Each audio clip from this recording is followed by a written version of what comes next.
పరమేశ్వరుడికి అత్యంత శక్తివంతమైన అభిషేకం జరిగేది ఎప్పుడో తెలుసా? మనం మహాశివరాత్రి మాస శివరాత్రి చేస్తాం, మంచిదే.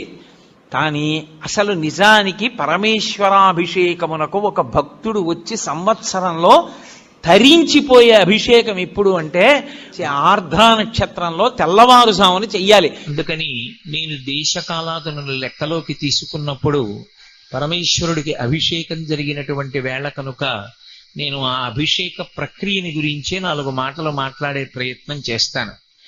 అభిషేకము అనేటటువంటి మాట షోడశోపచారాలలో మనం అన్వయం చేస్తాం.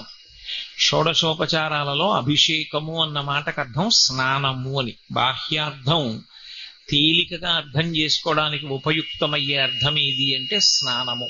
కానీ నేను